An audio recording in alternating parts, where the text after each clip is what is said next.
Hey, it's Bee, and welcome to another episode of Cakes and Cults, where I teach you about a cult and I bake a cake.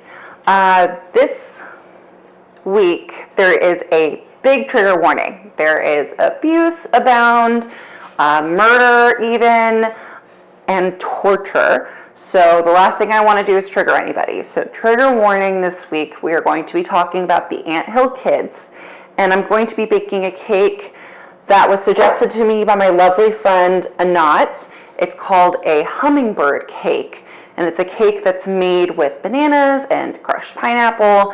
I made this vegan and gluten-free, so I'm using gluten-free powder 1-to-1 and applesauce as the binding agent. So without further ado, let us begin. Roche Thériault was born in Quebec to a relatively religious family, and he actually started the Anthill Kids in 1977, but his religious upbringing and a few more details kind of add to what happened. Where did this come from? So Roche Thériault actually got a surgery in 1971 where they were removing ulcers, and he became obsessed with medicine and anatomy soon after that. It just fascinated him. He actually quit school in the 7th grade to study the Old Testament because he was just so fervently religious, and soon fell into a bout of alcoholism. After he became an alcoholic, he found the Seventh-day Adventist Church. The Seventh-day Adventist Church is really big into holistic living, so they were very anti-drinking, anti-smoking, anti-tattoos, anti-hair dye, anti-piercings. They also promoted a vegetarian diet, and they take the Bible incredibly literally, which I think appealed to Thériault. And he quit drinking and smoking, cut cold turkey, and became a door-to-door salesman for Seventh-day Adventist literature. And he did so well, and he was so fervent in his faith and so steadfast, that they decided to make him a Bible study group leader, where he could attract young lost souls and have them, come back into the fold, so to speak, come back to Jesus. So he was a very enigmatic and very charismatic person, to the point where he was actually able to convince some college students to go ahead and quit school because he was so convinced that the end of the world was nigh. He called his Bible study group the Anthill Kids because he was inspired by ants in a colony working together for a greater cause. And he decided to change his name to Moses, for God knows what reason, but probably to make himself sound more biblical, to give himself some agency there, I guess. Anyways, he actually started a commune with his followers where he sold themselves on being in a health clinic, and his behavior became so erratic and his delusion so strong that the Seventh-day Adventists were like, we don't want y'all. We don't want you here. You're too much. Y'all are a little weird. We don't want to associate with you. And he's like, fine, sure. Immediately fell back into alcoholism. When his delusions got worse, and he tightened his reins to the point where he was keeping his followers from talking to their families and even to each other. He did not want them to speak without being given permission. So, the Anthill Kids, after the separation, began making money by selling baked goods. And apart from selling baked goods, they were tortured. He tortured them every single day. And this is where this trigger warning is coming in. You big trigger warning, trigger all over the place. So he would beat them with belts or hammers. He would hang them from the ceilings. He would pluck their individual hairs one by one so that he could just inflict the most discomfort and pain possible. And it only got worse. So his delusions evolved into that of believing the world was going to end in 1979, so 2 years after he started his group. And he grabbed his group and took them into the wilderness in Quebec because he said that God told him that Quebec was going to be spared. During that time in the wilderness with his group, the women members ended up fathering him 26 children.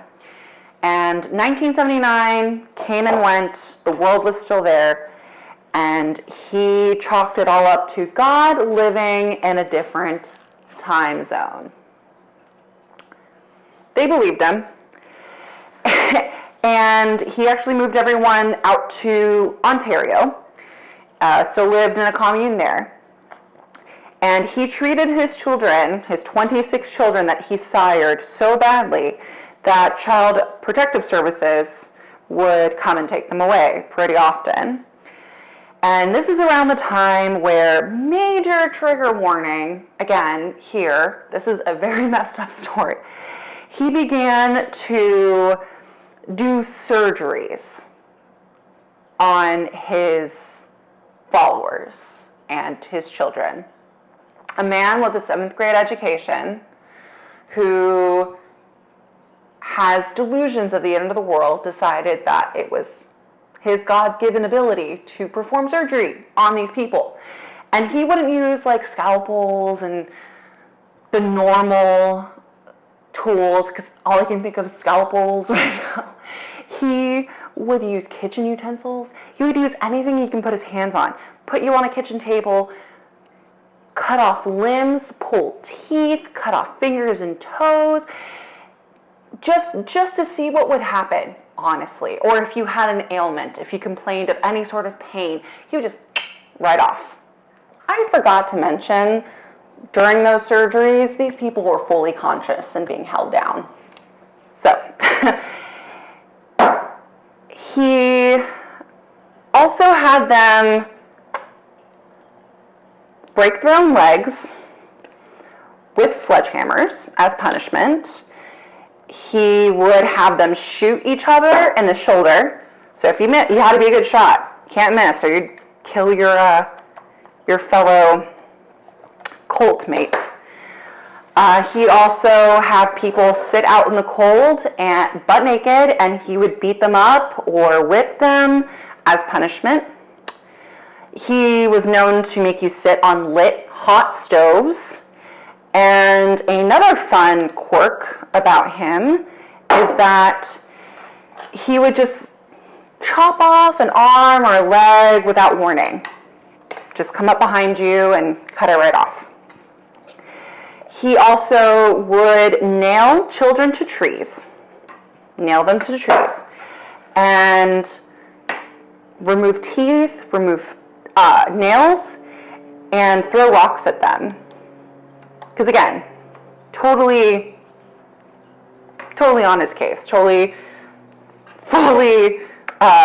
reasonable thing for a human being to do. So I haven't gotten to the worst of it yet. And this one's pretty bad. So I'm going to preface this with another trigger warning. You cannot say that I didn't warn you that this was nasty and that this was tough. So buckle up. So the worst thing that he did was, there was a follower who was a woman, and she complained of abdominal pain. And so he decided it was time for surgery of the most heinous kind. And he made her undress, put her on the kitchen table. Again, just trigger warning. He gave her a olive oil enema, and then he cut open her stomach and with his bare hands tore out parts of her intestines and stomach, had another member of the group stitch her back up, and then shoved a tube down her throat and made the women followers blow air into that tube down her throat. She died the next day. No one's surprised. And, you know, he's the Messiah, so he's like, oh, no, listen, I got this. What I'm going to do is I'm going to drill a hole into her head, Jeffrey Dahmer much, and I'm going to have all of the males in this group ejaculate into that hole to resurrect her. It didn't work. It didn't work. She didn't make it. She didn't come back. She didn't make it. All because this guy wants to play surgery, wants to play God. And that wasn't his only murder. He actually killed a couple of his kids. One he killed by a botched circumcision. And the other he killed by letting him out into the cold, into the snow, and he died of exposure. So, he wasn't a great guy and didn't really seem to have a handle on things, but what else is new? So, what brought about the end of the group finally was a woman by the name of Gabrielle Lavallee. She had endured all of the punishments that I detailed to you. So, limbs being cut off, teeth pulled, nails pulled, exposure, sitting on hot stoves, all of it. But what was the final straw was that Theriault macerated her breasts, cut parts of them off, and then beat her face in with a butt of an axe. And in 1989, the group was finally freed from his clutches. And he was given a life sentence. Now, he wouldn't live long for that sentence because in 2011, he was killed by a shiv to the neck. And that is the Anthill Kids. Now I'm almost done with my frosting. I've got a few minutes left on my cake, and I'm so excited to come back and show you the finished result. And I heard some feedback. I will cut into the cake and enjoy a slice so you guys can see how good it came out. All right, see you soon. Okay, and here she is. The cakes are kind of flat, but I think it's going to taste really good. It has homemade cream cheese frosting, and I am excited to take a bite. So I'm going to go ahead and give this a little slice. Ooh. Oh, God. Okay. Let's see if I can't get a whole piece out. Okay, oh my God. Here's the cake. As you can see, it's nice and full of frosting. Let's give this a bite.